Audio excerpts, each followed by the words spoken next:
ದೇಶದ ರಾಜಕೀಯ ವಲಯದಲ್ಲಿ ಸಂಚಲನವನ್ನ ಮೂಡಿಸಿರುವ ಒಂದು ಗಂಭೀರ ಆರೋಪ ಈಗ ತುಂಬಾ ದೊಡ್ಡ ಮಟ್ಟದಲ್ಲಿ ಚರ್ಚೆಯಾಗ್ತಾ ಇದೆ. ಕಾಂಗ್ರೆಸ್ ಹೈಕಮಾಂಡ್ ವಿರುದ್ಧ ಹರಿಯಾಣದ ಕಾಂಗ್ರೆಸ್ ನಾಯಕಿಯ ಪತಿ ಗೌರವ್ ಕುಮಾರ್ ಅವರು ಒಂದು ಭಯಾನಕ ಸತ್ಯವನ್ನ ಬಿಚ್ಚಿಟ್ಟಿದ್ದಾರೆ. 2024ರ ಚುನಾವಣೆಯ ಸಂದರ್ಭದಲ್ಲಿ ಸೀಟ್ ಹಂಚಿಕೆಗಾಗಿ ಅಂದ್ರೆ ಟಿಕೆಟ್ ನೀಡೋದಕ್ಕಾಗಿ ಸೋನಿಯಾ ಗಾಂಧಿ ಮತ್ತು ಪ್ರಿಯಾಂಕಾ ಗಾಂಧಿ ಅವರ ಆಪ್ತರು ಹಣದ ಬೇಡಿಕೆಯನ್ನ ಇಟ್ಟಿದ್ದರು ಎಂಬುದು ಇವರ ಪ್ರಮುಖ ಆರೋಪ. ಸುಮಾರು 7 ಕೋಟಿ ರೂಪಾಯಿ ಹಣವನ್ನ ಕಾಂಗ್ರೆಸ್ನ ಪ್ರಮುಖ ನಾಯಕರಾದ ಕೆಸಿ ವೇಣುಗೋಪಾಲ್ ಅವರ ಹೆಸರಿನಲ್ಲಿ ಕೇಳಲಾಗಿತ್ತು ಮತ್ತು ಹಣ ಪಡೆದ ನಂತರವೂ ಟಿಕೆಟ್ ನೀಡದೆ ನಂಬಿಕೆ ದ್ರೋಹ ಮಾಡಲಾಗಿದೆ ಎಂದು ಗೌರವ್ ಕುಮಾರ್ ವಾಟ್ಸ್ಆಪ್ ಚಾಟ್ಗಳ ಸಮೇತ ದಾಖಲೆಗಳನ್ನ ಬಿಡುಗಡೆ ಮಾಡಿದ್ದಾರೆ.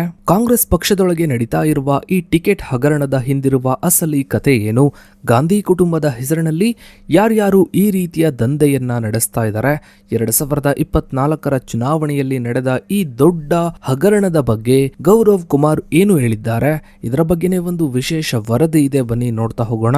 ಸ್ನೇಹಿತರೆ, ಭಾರತದ ಚುನಾವಣಾ ರಾಜಕೀಯ ಇತಿಹಾಸದಲ್ಲಿ 2024ರ ವರ್ಷವು ಡಿಜಿಟಲ್ ಪುರಾವೆಗಳು ಮತ್ತು ಆಂತರಿಕ ಭಿನ್ನಾಭಿಪ್ರಾಯಗಳ ಸ್ಫೋಟಕ ಸಮ್ಮಿಲನಕ್ಕೆ ಸಾಕ್ಷಿಯಾಗಿದೆ.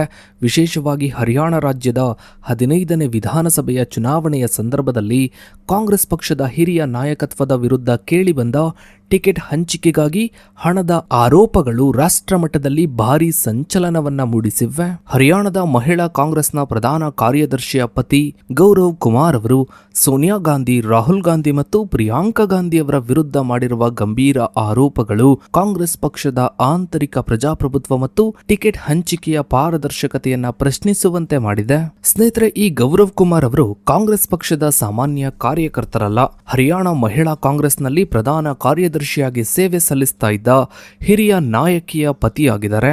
ಈ ದಂಪತಿಗಳು 2024ರಲ್ಲಿ ಹರಿಯಾಣ ವಿಧಾನಸಭಾ ಚುನಾವಣೆಯಲ್ಲಿ ರೇವಾರಿ ಜಿಲ್ಲೆಯ ಬಾವಾಲಿ ಕ್ಷೇತ್ರದಿಂದ ಟಿಕೆಟ್ ಅನ್ನ ಪಡೆಯಲು ಆಕಾಂಕ್ಷಿಗಳಾಗಿದ್ದರು. ಆದರೆ ಟಿಕೆಟ್ ಹಂಚಿಕೆಯ ಪ್ರಕ್ರಿಯೆಯಲ್ಲಿ ಕಾಂಗ್ರೆಸ್ ಹೈಕಮಾಂಡ್ನ ನಿಕಟವರ್ತಿಗಳು ಅಂದ್ರೆ ಮಧ್ಯವರ್ತಿಗಳು ತಮ್ಮಿಂದ ಭಾರೀ ಮೊತ್ತದ ಹಣವನ್ನ ವಸೂಲಿ ಮಾಡಲು ಪ್ರಯತ್ನಿಸಿದ್ರು ಮತ್ತು ಹಣ ಪಡೆದ ನಂತರವೂ ಟಿಕೆಟ್ ನೀಡದೆ ವಂಚಿಸಿದ್ದಾರೆ ಎಂಬುದು ಗೌರವ್ ಕುಮಾರ್ ಅವರ ಪ್ರಮುಖ ಆರೋಪವಾಗಿದೆ.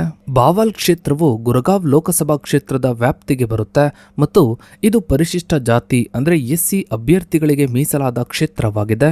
ಈ ಕ್ಷೇತ್ರದಲ್ಲಿ ಟಿಕೆಟ್ ಪಡೆಯಲು ಗೌರವ್ ಕುಮಾರ್ ಅವರ ಪತ್ನಿ ದೀರ್ಘಕಾಲದಿಂದ ಪಕ್ಷದ ಸಂಘಟನೆಯಲ್ಲಿ ತೊಡಗಿಕೊಂಡಿದ್ರು. ಹರಿಯಾಣದ ರಾಜಕೀಯ ಪರಿಸ್ಥಿತಿಯಲ್ಲಿ ಬಾವಾಲ್ ಕ್ಷೇತ್ರವು ಕಾಂಗ್ರೆಸ್ಗೆ ಗೆಲುವಿನ ಅವಕಾಶವಿರುವ ಕ್ಷೇತ್ರಗಳಲ್ಲಿ ಒಂದೆಂದು ಪರಿಗಣಿಸಲ್ಪಟ್ಟಿತ್ತು. ಗೌರವ್ ಕುಮಾರ್ ಅವರ ಪ್ರಕಾರ ಪಕ್ಷದ ನಾಯಕತ್ವವು ಇವರ ಪತ್ನಿಗೆ ಟಿಕೆಟ್ ನೀಡುವ ಭರವಸೆಯನ್ನ ನೀಡಿ ಸುಮಾರು 7 ಕೋಟಿ ರೂಪಾಯಿಗಳನ್ನ ಬೇಡಿಕೆ ಇಟ್ಟಿತ್ತು.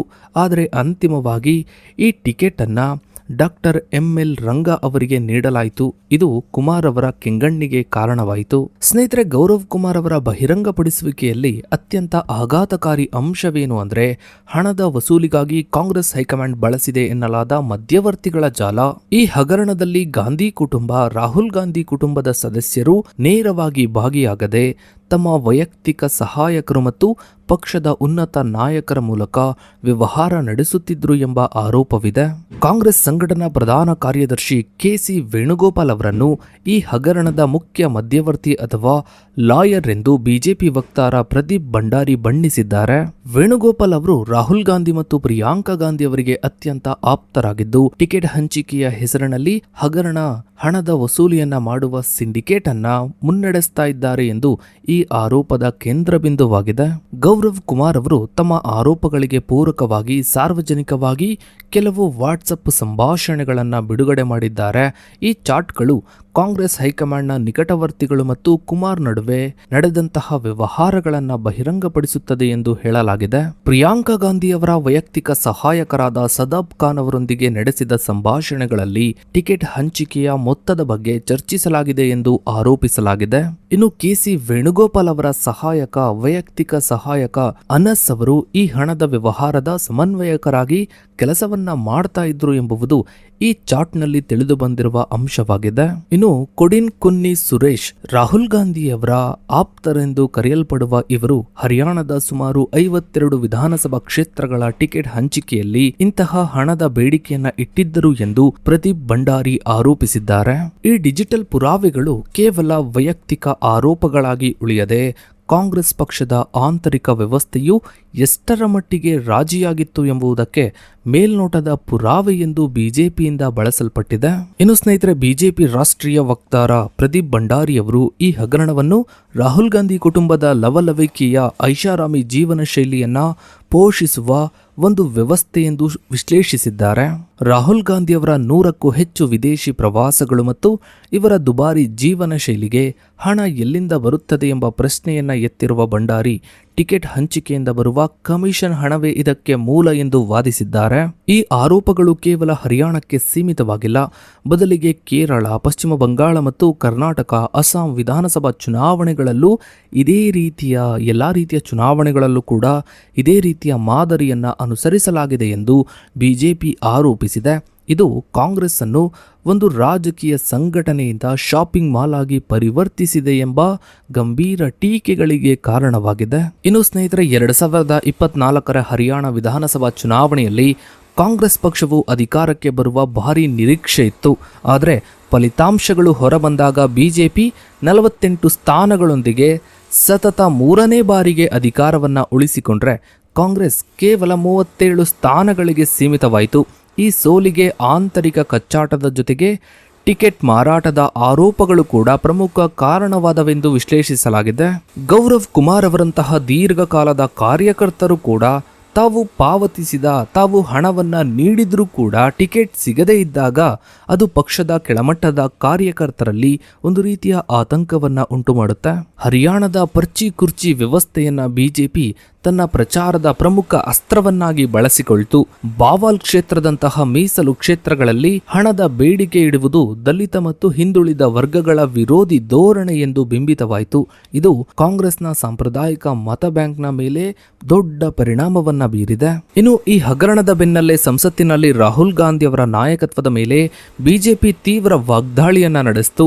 ಕೇಂದ್ರ ಸಚಿವ ಕಿರಣ್ ರಿಜಿಜು ಅವರು ರಾಹುಲ್ ಗಾಂಧಿ ಅವರನ್ನ ಸುಳ್ಳುಗಾರ ಮತ್ತು ದಿಕ್ಕು ತಪ್ಪಿಸುವ ನಾಯಕ ಎಂದು ಕರೆದರೆ, ಪ್ರಿಯಾಂಕಾ ಗಾಂಧಿಯವರು ಸಂಸದರನ್ನ ಪ್ರಚೋದಿಸ್ತಾ ಇದ್ದಾರೆ ಎಂದು ಆರೋಪಿಸಿದರು. ಇನ್ನು 2026ರಲ್ಲಿ ಅಂದರೆ ಈ ವರ್ಷವೂ ಕೂಡ ಈ ಹಗರಣವು ಬಿಹಾರದಂತಹ ರಾಜ್ಯಗಳಿಗೂ ಕೂಡ ಹರಡಿತು.